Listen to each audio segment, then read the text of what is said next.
सो कल जो हमने पढ़ा था, जो कल की क्लास में जो हमने पढ़ा था, उसके अंदर आपने एक चीज बहुत नोट किया होगा कि जितने भी वर्ड गिवन थे उसके लेटर डिस्टिंक्ट थे। लेटर डिस्टिंक्ट का मतलब होता है कि कोई लेटर रिपीट नहीं हो रहा था।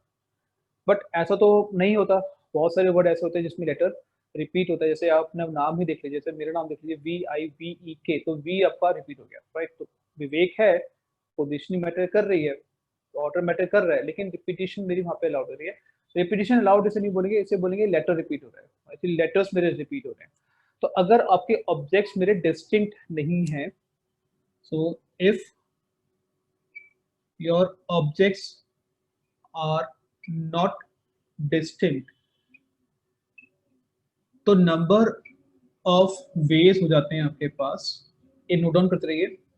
n factorial upon p1 factorial p2 factorial up to pn factorial, where n is called number of objects given, p1 is called number of object of first kind। अब ये फर्स्ट काइंड क्या होता है ये मैं आपको एग्जांपल से समझाऊंगा। Number of second kind and so on till pn, number of object of the nth kind, right. तो ये आपका फॉर्मूला हम लोग यूज करने वाले हैं, ये आप नोट डाउन कर लीजिए। और ये आपको तभी यूज करना है अगर आपके ऑब्जेक्ट्स डिस्टिंक्ट नहीं है। For example let's start with my name also, VIVEK, right. अब एक वर्ड हमें गिवन है विवेक, लेट्स से 5 लेटर है एंड मेरा 5 हो गया। इसको यूज करके मुझे नंबर ऑफ वर्ड्स बनाने विद और विदाउट मीनिंग। अब प्रॉब्लम ये आ रहा है कि यहाँ पे जो लेटर V है वो 2 बार आ गया, बाकी सारे लेटर सिंगल सिंगल टाइम आ रहे हैं, बट यहाँ पे V मेरा 2 बार आ गया। बिकॉज V रिपीट हो गया तो नंबर ऑफ वर्ड्स मेरे बनेंगे n फैक्टोरियल, यानी कि 5 फैक्टोरियल जितने लेटर हमें गिवन है, डिवाइडेड बाय जितने लेटर रिपीट हो रहे हैं उनका फैक्टोरियल। जैसे V यहाँ पे 2 बार रिपीट हो रहा है, so upon 2 factorial, 120 by 2, answer is 60। तो टोटल हम यहाँ पे 60 वर्ड बना सकते हैं using letter of the word Vivek, ठीक है। और देखते हैं और एग्जांपल देखते हैं, अगर एक क्लियर है सबको।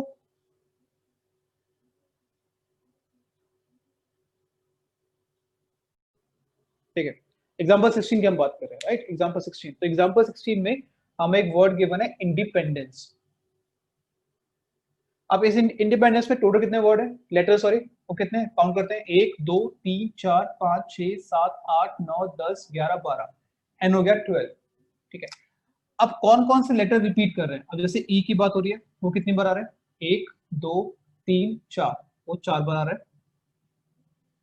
ठीक है। एन कितनी बार आ रहा है चेक करते हैं, 1 2 3, और आई थिंक डी आपका 2 बार आ रहा है। अब देखिए यहाँ विवेक में आपका सिर्फ वी आपका रिपीट हो रहा था, बट यहाँ पे आपका ई भी रिपीट हो गया, एन भी रिपीट हो गया, और आपका डी भी रिपीट हो गया, ठीक है। सब रिपीट हो रहे हैं आपके। सो ई भी रिपीट है, एन भी रिपीट है, डी भी रिपीट है। तो first kind, second kind, third kind, ये मतलब क्या होता है P1 P2 P3 का। तो first kind, second kind, third kind, that's the meaning. So total word आप कितने बना सकते हो using letter of the word independence? The answer is 12 factorial यानी n factorial upon P1 factorial, P2 factorial, P3 factorial, यानी कि 4 factorial, 3 factorial, 2 factorial, ठीक है। सो n factorial upon P1 factorial, P2 factorial, P3 factorial, ये पूरा solve करना है आपको। और सॉल्व करने पे जो आंसर आ रहा है वो आपका आएगा 1663200, ये पूरा सॉल्व करना है आपको। फैक्टोरियल्स पूरे सॉल्व करने हैं, कुछ भी इसमें फैक्टोरियल में नहीं छोड़ना, कंप्लीट फैक्टोरियल आपका सॉल्व होना चाहिए। फर्स्ट पार्ट, अब फर्स्ट पार्ट में क्या कह रहे हैं, do word start with letter P। तो यानी कि जो मेरा वर्ड है वो मेरा पी से स्टार्ट होना चाहिए, ये एक्चुअली क्वेश्चन नहीं कह रहे। ठीक है, तो एक काम करते हैं, 12 बॉक्स बनाते हैं, first, second, third, fourth, fifth, 6, 7, 8, 9, 10, 11 और एक और 12 बनाते हैं। ठीक है, ये मैंने बता दिया। अब वो कह रहे हैं कि मेरा लेटर पी से स्टार्ट होना चाहिए, यानी कि स्टार्टिंग पी होनी चाहिए। अब जो चीज फिक्स हो गई उसे तो काउंट नहीं कर सकते, जो भी चीज हमने फिक्स कर दिया उसे तो काउंट नहीं करेंगे। तो पी को मैंने फिक्स कर दिया और उसको मैंने शेड कर दिया, यानी कि अब ये काउंट नहीं होगा। अब जो भी लेटर बचे हैं उसको प्लेसमेंट देते हैं। तो पहले तो रिपीट देखते हैं। ई आपका 4 बार आ रहा था, एन मेरा 3 बार था, डी मेरा 2 बार, ये था ना। ई मेरा 4 बार है, एन मेरा 3 बार था, डी मेरा 2 बार है। अब जो बाकी बचे वो देख लेते हैं। आई थिंक और कौन कौन, सी आ रहा है और आपका एक आई थिंक आई आ जाएगा। ठीक है, सी आ गया और आई आ गया।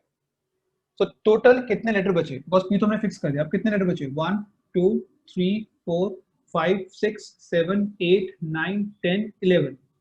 तो नंबर ऑफ वर्ड्स कितने देंगे बस, 11 फैक्टोरियल। अब 11 क्यों हो रहा है, बिकॉज पी मेरा ऑलरेडी फिक्स है, पी को हमने फिक्स कर दिया, उसको काउंट नहीं करेंगे। लेकिन इन 11 लेटर में ई मेरा 4 बार है अपॉन 4 फैक्टोरियल, एन मेरा 3 बार है अपॉन 3 फैक्टोरियल, डी मेरा 2 बार है अपॉन द 2 फैक्टोरियल। ठीक है, N factorial upon P1 P2 P3 factorial था ना, वही काम किया हमने। जितने लेटर थे 11 लेटर थे, 11 फैक्टोरियल, ई 4 बार था 4 फैक्टोरियल, एन 3 बार था 3 फैक्टोरियल और डी 2 बार था अपॉन द 2 फैक्टोरियल। और इसका आंसर आपको आ जाएगा सॉल्व करने के बाद 138600। 1386। मैं लिबर्टी ले रहा हूँ, मैं बुक में से आंसर लिख रहा हूँ, बट आप लोग एक्चुअली सॉल्व करोगे, बिकॉज मैं आपको वर्ड इंडिपेंडेंस नहीं दूंगा, मैं आपको सॉल्व कर दूंगा। तो रट के मत आना, कॉन्सेप्ट समझो, कॉन्सेप्ट क्या है बेसिकली आपका।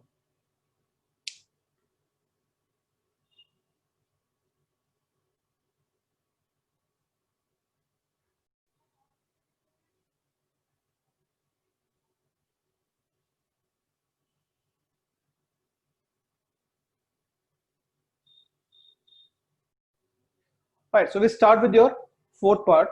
I leave second, third part after the fourth.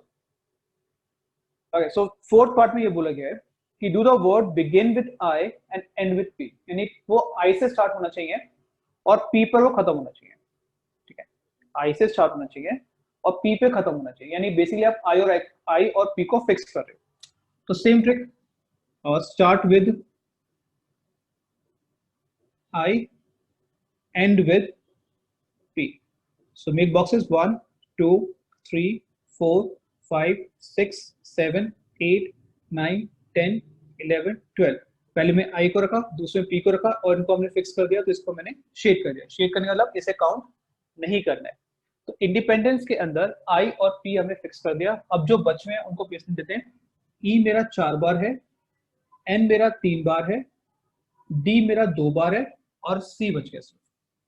तो नंबर ऑफ वर्ड्स कितने आएंगे, अब देखिए यहाँ पे 12 लेटर थे, 2 अपने फिक्स कर दिए, बचे 10, 10 फैक्टोरियल। स्टिल ई 4 बार है, एन 3 बार है और डी आपका 2 बार है, राइट। और इसी कैलकुलेशन हमें करनी है और आपका आ जाएगा 12600। That become your second fourth part.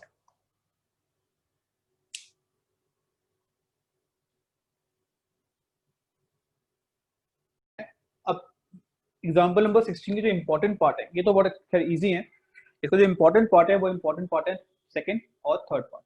ठीक है, सेकंड पार्ट में कह रहे हैं वॉवल्स ऑकर टुगेदर और थर्ड पार्ट में कह रहे हैं vowels do not occur together, ये बोला गया है। तो उसी को लेके चलते हैं सेकंड पार्ट और थर्ड पार्ट। तो let's start with the second part, vowels occur together. जैसे हमने कल किया था डॉटर वाले केस में, वैसे आज हम करेंगे वॉवल्स ऑकर टुगेदर में। अगेन मेक 12 बॉक्सेस, बेस्ट रहता है बॉक्स के थ्रू करना, 1 2 3 4 5 6 7 8 9 10 11 12। ठीक है, पहले वॉवल्स डालेंगे। पहले बार में आएंगे 4 वॉवल्स और एक आई, बिकॉज वॉवल्स यही होते हैं। ठीक है, इंडिपेंडेंस के अंदर आपके पास 4 ई थे और एक आई था। तो अब कितने वॉवल्स है मेरे पास? 5 वॉवल्स। कितने प्लेसेस यूज किए इसने? 5 places. So 5 vowels can be arrange in how many ways? 5 vowels हैं, 5 प्लेसेस यूज कर रहे हैं, 5 फैक्टोरियल। लेकिन इन 5 के अंदर ई आपका 4 बार आ रहा है अपॉन 4 फैक्टोरियल। ठीक है, 5 वॉवल्स से 1 2 3 4 5 एन मेरा 5 हो गया, एन फैक्टोरियल यानी 5 फैक्टोरियल। और इसके अंदर अब ई मेरा 4 बार आ रहा था, रिपीट हो गया यहाँ पे, इसलिए अपॉन 4 फैक्टोरियल। इसको सॉल्व किया, ये आंसर मेरा 5 आ गया। ठीक है, अब जैसे हमने कल किया था, अब इसको काम करते हैं, as a single unit consider कर लेते हैं। ये एज अ सिंगल यूनिट बन जाएगा, ये पूरा एक सिंगल, इसको 1 मान लेते हैं। अब बचे कितने? 2 3 4 5 6 7 8। ठीक है, अब जो जो बचा है उसको प्लेसमेंट देते हैं। आई थिंक एन 3 बार था, डी 2 बार था, एक सी बचा और एक आई थिंक पी बचे। अब कितने लेटर बचे मेरे पास? 8 letter. 8 letters can be arrange 8 factorial. 8 letter थे ना, 8 बॉक्सेस है, 8 फैक्टोरियल हो गया। लेकिन अब इन 8 में एन 3 बार आ रहा है, डी 2 बार आ रहा है, अपॉन 3 फैक्टोरियल 2 फैक्टोरियल। अगर रिपीट हो रहा है तो नीचे डिवाइड तो करना ही करना पड़ेगा। दोबारा समझो, जितने भी मेरे 5 वॉवल्स थे उसको मैंने एक ब्लॉक बना लिया, एक सिंगल ब्लॉक पे कंसीडर कर दिया, उसको 1 मार्क कर लिया, बाकी फिर रिमेनिंग 2 3 4 5 6 7 8 डाल दिया। फिर जो भी रिपीट हो रहे थे लेटर्स, जितने बचे हुए लेटर्स थे वो डाल दिए मैंने। एन था 3 बार, डी था 2 बार, फिर सी और पी बचा। 8 लेटर, ए फैक्टोरियल, जिसमें एन 3 बार है, 3 फैक्टोरियल, डी 2 बार है, 2 factorial. So number of words in which vowel occur together, क्या होगा? सिंपल, जस्ट मल्टीप्लाई करना है। 5 into 8 factorial upon 3 factorial into the 2 factorial. Just इसको मल्टीप्लाई करना है और कुछ नहीं करना आपको, जैसे हमने कल किया था बिल्कुल वैसे ही वही ट्रिक यूज करेंगे यहाँ पे भी। इसको पूरा सॉल्व करना है और सॉल्व करने के बाद इसका जो आंसर आपके पास आएगा वो आपका है 16800। So number of words in which vowels occur together will be 16800. अब आते हैं थर्ड पार्ट में। Number of words in which vowels do not occur together. Do not occur मैंने कल भी किया था, total words minus occur together. Total words हमने स्टार्टिंग में निकाल लिए थे, which is 1663200 minus 16800, and your answer comes out to be 1646400। इतने वर्ड आप बना सकते हो in which vowels do not occur together.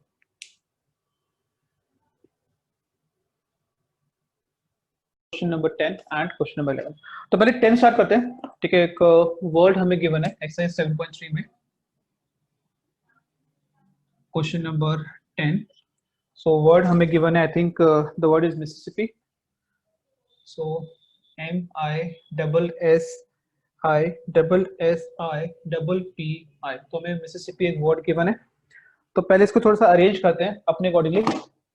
सो कितने लेटर हैं? 1 2 3 4 5 6 7 8 9 10 11 11 12 1 2 3 4 5 6 7 8 9 10 11, तो 11 बॉक्स बनेंगे। 1 2 3 4 5 6 7 8 9 10 11। ठीक है, अब जो जो रिपीट हो रहा है उसको भरना शुरू करते हैं। आई यहाँ देखते हैं, आई कितनी बार आ रहा है? आई 4 बार है, 1 2 3 4। एस भी मेरा 4 बार है, 1 2 3 4, और पी 2 बार है, और एम मेरा 1 बार है। ठीक है, तो ये मैंने कुछ अरेंज कर लिया, अलग सा वर्ड बनेगा। बट इससे फायदा ये रहेगा कि आप टोटल वर्ड आप आराम से निकाल सकते हो, और टोटल वर्ड्स मेरे पास हो जाएंगे 11 factorial upon 4 factorial 4 factorial into the 2 factorial, because 4 आई है, 4 एस है और 2 पी है, तो 4 फैक्टोरियल 4 फैक्टोरियल 2 फैक्टोरियल। इसको मैं सॉल्व नहीं करा है, बट इसको आपको सॉल्व करके प्रॉपर इसका आंसर आपको लिखना है, फैक्टोरियल आपको सॉल्व करना है। क्वेश्चन में बोला गया है find the number of words in which I do not come together. अब देखिए डिफरेंस हो गया, आई डू नॉट कम टुगेदर, पहले जो पढ़े थे वो था vowels do not occur together, अब है आई डू नॉट ऑकर टुगेदर। तो अगर आई डू नॉट ऑकर टुगेदर तो क्या करेंगे, टोटल वर्ड्स माइनस आई ऑकर टुगेदर, ये आपका स्टेटमेंट हो जाएगा, ठीक है। ऐसे का क्वेश्चन आएगा S do not occur together, तो क्या होगा statement, total words minus S occur together. Vowels do not occur together जो हम करते आए हैं, total words minus vowels do not vowels occur together. तो जो भी अगर डू नॉट वाला कॉन्सेप्ट आएगा तो पहला काम करोगे टोटल वर्ड्स निकालोगे, ऑकर टुगेदर निकालोगे, फिर दोनों को माइनस करोगे, फिर डू नॉट ऑकर निकल जाएगा। तो टोटल वर्ड्स हम निकाल चुके हैं, अब हमें क्या निकालना है, in which I is occur together. So number of words हमें निकालना है in which I's occur together, फिर उसके बाद उन दोनों को हम माइनस कर देंगे together, right. So again I is occur together में सबसे पहले आई को फिक्स करना पड़ेगा। आई कितने मेरे पास, ये आई, ठीक है, 4 आई है, तो 4 I can be arrange in how many ways. अब 4 आई है, 4 पोजीशन लेंगे तो ऑब्वियस बात है 4 फैक्टोरियल, लेकिन 4 बार रिपीट भी हो रहे हैं तो अपॉन 4 फैक्टोरियल आंसर आपका 1 आ जाएगा। जैसे वॉवल्स में भी यही किया था हमने, 5 वॉवल्स से तो 5 फैक्टोरियल, अब उसमें ई 4 बार आ रहा था तो अपॉन 4 फैक्टोरियल। अब यहाँ पे क्या हो रहा है, आई को हमें आई साथ में रखना है, आई 4 है, 4 फैक्टोरियल 4 बार रिपीट हो रहे हैं अपॉन 4 फैक्टोरियल, तो आपका आंसर 1 आ जाएगा। इसको बॉक्स में डाल देते हैं, मेक इट स्टेटमेंट इज 1, फिर 2 3 4 5 6 7 8। So now 8 letters can be arranged in 8 factorial। अब इसमें s 4 बार है, p 2 बार है, तो 4 factorial upon the 2 factorial। Same तरीके से काम कर रहे हैं। Therefore number of word in which I occur together कितना हो जाएगा, जस्ट मल्टीप्लाई करना है, 1 into 8 factorial upon 4 factorial into 2 factorial, ये भी आपकी एक नंबरिंग आएगी, ये आपको सॉल्व करिएगा। सॉल्व करने पर सो टोटल वर्ड्स आ गए, नंबर ऑफ वर्ड्स आ गए in which I occur together. So number of words हमें बताने हैं in which I do not come together, total words minus occur together. Total word ये रहे 11 factorial upon 4 factorial 4 factorial 2 factorial minus 8 factorial upon 4 factorial into 2 factorial. Just get the answers. Factorial solve करना जरूरी है। अब ये आपको देखिए मैंने कल ही बताया था कि पेपर्स में जैसे डॉटर वाले केस में तीनों पार्ट अलग अलग कर रहे थे आपने। अब देखिए यहाँ पे सिर्फ ये बोला गया है कि यार I do not occur together, तो I do not occur together के अंदर आपने क्या करा, टोटल वर्ड भी निकाले, ऑकर टुगेदर निकाला, फिर दोनों को माइनस किया। फैक्टोरियल सॉल्व करना जरूरी है, चाहे कितना बड़ा फैक्टोरियल आएगा आपको वो सॉल्व करना ही है। So it's all about question number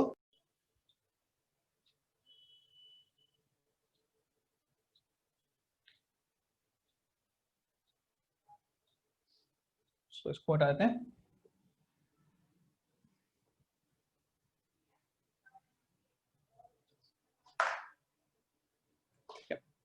so 11th का फर्स्ट पार्ट जो बोला गया है कि एक वर्ड है permutations and do the word start with P and and with S.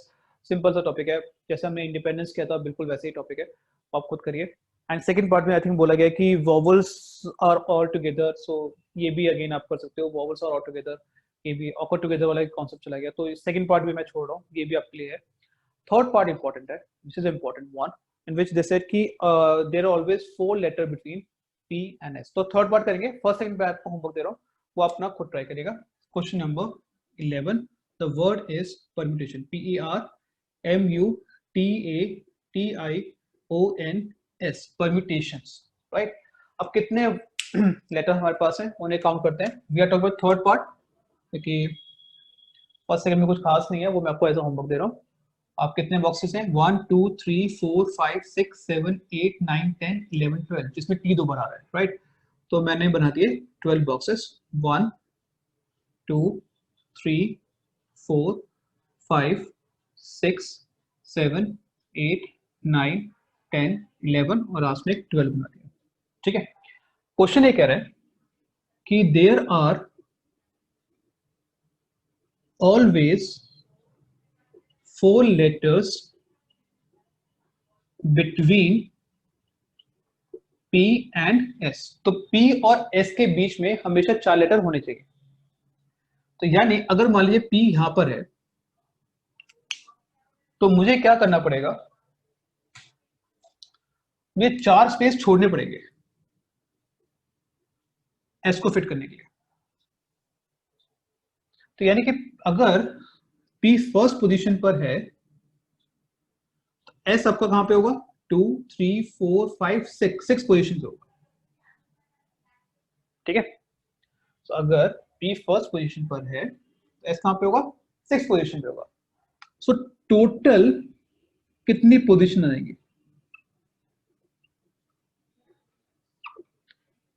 P और S की बात करते हैं। मान लीजिए P आपकी फर्स्ट पोजीशन पर है, S मेरा 6 पोजीशन पर है, ठीक है। बट ये भी हो सकता है कि P मेरा आ जाए यहाँ पर P आ जाए, ये भी तो पॉसिबिलिटी है। यानी P अगर सेकंड पोजीशन पे आ जाएगा तो S को भी एक शिफ्ट करना पड़ेगा, यानी S मेरा 7th पोजीशन पे आ गया। अगर P थर्ड पोजीशन पर है तो 8 पर जाएगा, फोर्थ पोजीशन पर है तो 9 पर जाएगा, फिफ्थ पोजीशन पर है तो 10th पे जाएगा, सिक्स पोजीशन पे तो 11th पे जाएगा, सेवंथ पोजीशन पे है तो 12th पे जाएगा, एथ पोजीशन 13 पे जाएगा, लेकिन वो पॉसिबिलिटी नहीं है बिकॉज मैक्सिमम आप 12 तक जा सकते हैं। तो अगर आप P पहले आ रहा है और S बाद में आ रहा है, उसमें जो नंबर ऑफ पोजीशन बन रही है वो 7 बन रही है, 1 2 3 4 5 6 7। तो टोटल पोजीशंस कितनी हो रही है P S के लिए, 7। ये मैं अभी रफ में कर रहा था, इसको अभी मैं लेके नहीं चल रहा हूँ। टोटल पोजीशन अगर P S की हम बात करें वो कितने बनेंगे, 7। बट ये भी तो हो सकता है कि S पहले हो और P बाद में हो। बस क्वेश्चन तो ये नहीं बोला गया कि P पहले होना चाहिए S बाद में होना चाहिए, क्वेश्चन तो ये बोला गया कि 4 लेटर होने चाहिए P और S के बीच में। तो पहले केस में अगर P पहले S बाद में तो 7 पोजीशन आएंगे। इसी तरीके से अगर S पहले है और P बाद में है तब भी तो 7 पोजीशन आएंगे। यानी कि मेरे पास टोटल जो पोजीशन आ रही है वो 14 आ रही है। 14 तरीके हैं प्लेसमेंट डालने के, बट फॉर ईच पोजीशन, जैसे कि ये आपकी एक पोजीशन है, दिस इज वन पोजीशन, ठीक है। For each position number of words कितने बना सकते हो आप। अब बिकॉज आपने P को फिक्स कर दिया है, X को फिक्स कर दिया, तो आप इसे तो काउंट करेंगे नहीं, ठीक है। अब जो बचा है उसको लेते हैं। आपका T 2 बार आएगा, E डाल सकते हो, R डाल सकते हो, M डाल सकते हो, U डाल सकते हो, A डाल सकते हो, I आ सकता है, O आ सकता है और N आ सकता है। तो कितने लेटर बचे मेरे पास, 1 2 3 4 5 6 7 8 9 10, जिसमें T 2 बार आ रहा है। सो हर पोजीशन के लिए जो नंबर ऑफ वर्ड्स बन रहे हैं वो है 10 फैक्टोरियल अपॉन 2 फैक्टोरियल। तो 14 पोजीशन के लिए कितने बनेंगे, therefore for 14th positions total words जो निकल के आएंगे वो आप कहेंगे 14 into 10 factorial upon the 2 factorial, यानी 7 इंटू 10 फैक्टोरियल। इसको आप सॉल्व कर देना, ठीक है। तो क्वेश्चन नंबर 11 थर्ड पार्ट।